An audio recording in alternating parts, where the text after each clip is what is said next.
Lecture du livre des Actes des Apôtres au chapitre 1. En ces temps-là, Pierre se leva au milieu des frères qui étaient réunis au nombre d'environ 120 et il déclara: Frères, il fallait que l'Écriture s'accomplisse. En effet, par la bouche de David, l'Esprit Saint avait d'avance parlé de Judas, qui en est venu à servir de guide aux gens qui ont arrêté Jésus. Ce Judas était l'un de nous et avait reçu sa part de notre ministère. Il est écrit au livre des psaumes qu'un autre prenne sa charge. Or, il y a des hommes qui nous ont accompagnés durant tout le temps où le Seigneur Jésus a vécu parmi nous, depuis le commencement, lors du baptême donné par Jean, jusqu'au jour où il fut enlevé d'auprès de nous. Il faut donc que l'un d'entre eux, devienne avec nous témoin de sa résurrection. On en présenta deux, Joseph, appelé Barsabas, et Matthias. Ensuite, on fit cette prière. Toi, Seigneur, qui connais tous les cœurs, désigne lequel des deux tu as choisi, pour qu'il prenne dans le ministère apostolique la place que Judas a désertée. On tira au sort entre eux, et le sort tomba sur Matthias, qui fut donc associé aux 11 apôtres. Alors, mes chers amis, il y a 2000 ans, on cherche un apôtre. La communauté de Jérusalem cherche un apôtre. Rien de nouveau sous le soleil. Aujourd'hui, nos églises cherchent, l'Église universelle cherche des pasteurs, des catéchètes, des conseillers presbytéraux. Alors, comment peut se faire, comment choisir, comment doit se faire le choix? Tout commence par un manque, ou plutôt, d'abord, tout commence par une défection, celle de Judas. Alors, n'allons pas croire que Judas n'était pas un vrai apôtre. Il était vraiment un apôtre. Jésus ne l'a pas choisi à la légère. Il a passé, nous l'avons lu tout à l'heure, toute une nuit de prière avant de choisir Judas et ses 11 autres compagnons. Il les a formés pendant 3 ans, Judas compris. Mais voilà, à un moment de son existence, en fait, Judas a complètement failli à sa tâche. Plutôt que de se mettre au service de Jésus, il a trahi Jésus pour des raisons que nous ignorons. Pourquoi?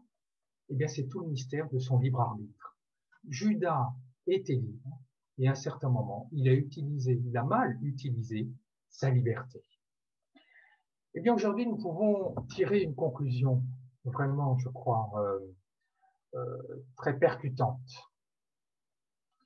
Des pasteurs, des prêtres, des évêques sont auteurs de véritables scandales, des scandales sexuels, des scandales financiers, des abus d'autorité, des abus spirituels.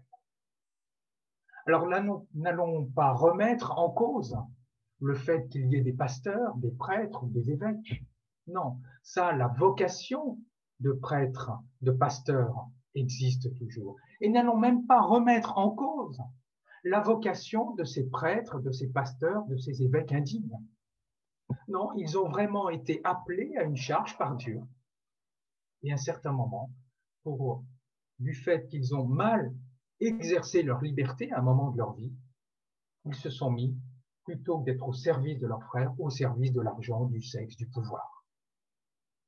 Et de cela, nous pouvons tirer aussi 2 conséquences. C'est qu'un prêtre, un pasteur, un évêque, ni même un pape, n'est un gourou.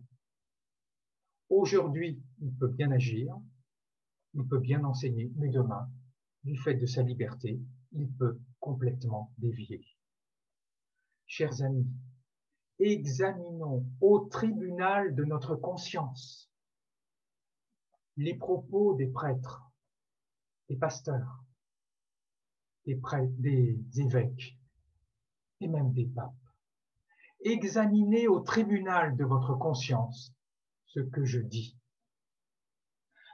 La deuxième conséquence aussi, Pierre l'attire, qu'un autre prenne sa charge. Oui, qu'un autre prenne la charge de Judas, et ce sera Matthias. Que d'autres prennent la charge de tous ces prêtres, pasteurs et évêques indignes. Que l'Église fasse le ménage dans ses rangs. Il y a donc une défection de Judas, mais ce n'est pas surtout pour cette raison, même si elle en fait partie, qu'il y aura l'appel de Matthias. Il y a en fait un véritable besoin d'apôtres. Le contexte est le suivant. Il faut avoir en arrière-fond le passage de Zacharie que nous avons lu. Zacharie reçoit une révélation et à la fin des temps, il voit que tous les peuples vont affluer vers Jérusalem, c'est-à-dire ce qui est considéré pour l'auteur vers la vraie foi, et puis par groupe de 10.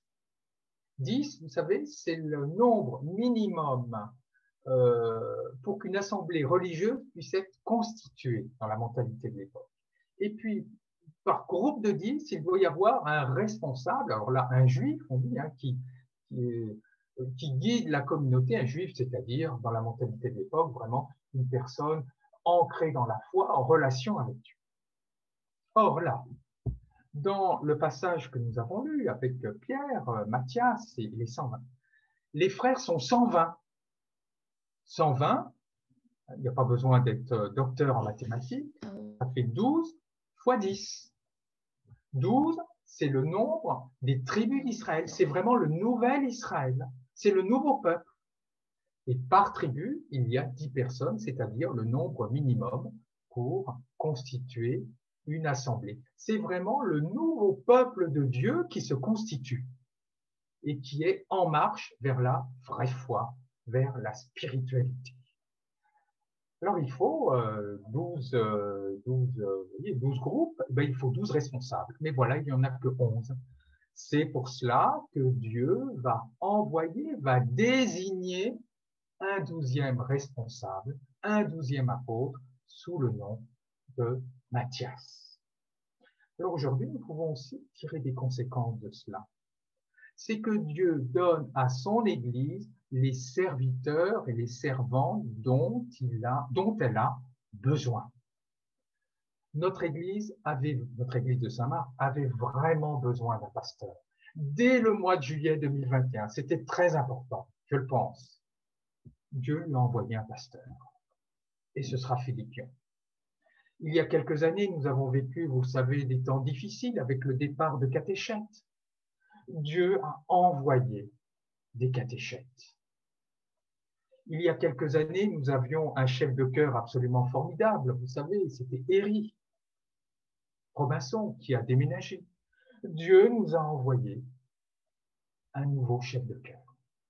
Dieu envoie les ministres, les serviteurs et les servantes pour l'Église quand elle en a besoin, à nous de les accueillir. Nous pouvons retenir déjà cela. D'abord, l'Église doit se débarrasser de ses ministres indignes, mais l'Église recevra toujours de Dieu les serviteurs et les servantes dont elle a besoin. Alors maintenant, selon quels critères ce choix s'exerce pour choisir les ministres? On s'attendrait à ce que Pierre désigne vraiment un ensemble de qualités morales. Par exemple, le futur apôtre devra être calme, avoir le sens du contact, connaître bien la théologie, que sais-je. Eh bien, non, en fait, pas du tout. Il ne désigne aucune qualité morale. La seule condition, enfin, je veux dire, le seul critère qu'il propose, c'est que cette personne doit avoir accompagné Jésus du début de son ministère lorsqu'il a été baptisé par Jean, jusqu'à son ascension. C'est-à-dire que cette personne qui sera désignée devra avoir été à l'école de Jésus, devra avoir reçu l'enseignement de Jésus pendant tout son ministère, qui a duré 3 ans, et devra avoir été le témoin oculaire de sa résurrection. Alors aujourd'hui, Aucun d'entre nous ne peut être apôtre au sens littéral du terme, puisque personne, fût-il pape, évêque ou pasteur, n'a été témoin oculaire de la résurrection. Mais celles et ceux d'entre nous, qu'ils soient pasteurs ou laïcs, qui sont à l'école du Christ, comme les apôtres, c'est-à-dire qui sont à l'écoute de l'enseignement de Jésus, notamment à l'écoute de sa parole, en lisant la Bible, reflet de la parole de Dieu, peuvent être des apôtres et des témoins de l'Évangile. Celles et ceux d'entre nous qui se laissent nourrir par le Christ, notamment par la scène, comme les apôtres ont été nourris le jeudi saint par la scène, par le Christ, peuvent être des apôtres et des témoins de l'Évangile. Celles et ceux d'entre nous qui ont vécu une expérience de résurrection, c'est-à-dire de réveil spirituel, de relèvement spirituel, comme les apôtres l'ont vécu le matin de Pâques, peuvent être des témoins de l'Évangile. Nous pouvons être des apôtres, c'est-à-dire des témoins de l'Évangile. Alors je terminerai rapidement sur la procédure de désignation de Matthias. Retenons simplement les 3 étapes. D'abord Pierre, qui est vraiment le responsable de l'église de Jérusalem, le chef de l'église de Jérusalem, propose, dit, voilà, il va y avoir un remplaçant en quelque sorte pour Judas, il devra donc avoir accompagné Jésus pendant 3 ans. Et son rôle s'arrête là, ce n'est pas lui qui va désigner Matthias. L'église, ce n'est pas une monarchie pyramidale avec quelqu'un à sa tête qui prend toutes les décisions. Pas du tout. Qu'est-ce qui va se passer après? On désigne 2 candidats. On sait qui dans le texte. Quand on regarde dans le texte grec, c'est ils. Ce sont les 120 frères. C'est-à-dire qu'il y a vraiment un processus collégial. Vraiment, il y a une discussion pour désigner ces 2 candidats. Alors vous allez me dire, l'Église est une démocratie. Ben non. Elle est collégiale, mais elle n'est pas démocratique. Parce que qui est-ce qui va décider, ultimement? C'est Dieu. C'est Dieu. Les 120 frères vont faire cette prière à Dieu. Désigne lequel tu as choisi. Ben oui, c'est Dieu qui choisit. Ils ne disent pas choisi parmi les 2, non, désigne lequel tu as choisi. C'est-à-dire que l'Église primitive demande à Dieu de révéler son choix, de faire connaître son choix. Et à l'époque, quand on voulait connaître le choix de Dieu, on tirait au sort. Par exemple, dans la communauté de Qumran, quand on acceptait un nouveau candidat, on tirait au sort. Voilà, c'est exactement ça. Donc, c'est Dieu qui décide. Mais il y a un processus collégial. Eh bien, dans notre Église, c'est exactement la même chose. On ne recrute pas des pasteurs. Non, non, non. L'Église ne recrute pas des pasteurs. Elle discerne, par le biais de la commission des ministères, des conseils presbytéraux, quel pasteur Dieu envoie. On ne recrute pas des prédicateurs laïcs. On discerne, les conseils presbytéraux, les conseils régionaux discernent quel prédicateur ou prédicatrice laïque Dieu a envoyé. Et c'est pareil pour les catéchètes, et c'est pareil pour les musiciens.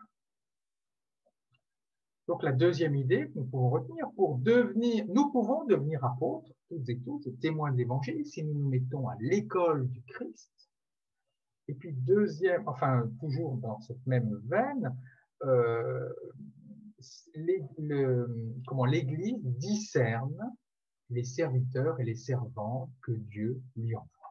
Alors, il y aurait beaucoup d'autres choses à dire, mais nous sommes pris par le temps, notamment le sens symbolique du malheureux candidat blackboulé, Barsabas, fils du sabbat. Vous doutez bien que ce n'est pas un nom qui est le fruit du hasard.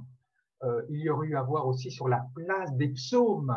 2 fois, ils sont cités là dans le passage que nous avons lu, le passage des psaumes dans la vie spirituelle de l'Église. En tout cas, retenons simplement 2 idées essentielles.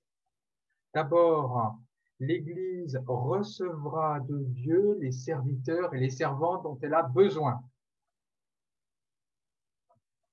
et c'est à nous collégialement de discerner quels sont ces serviteurs et ces servantes de Dieu. Amen.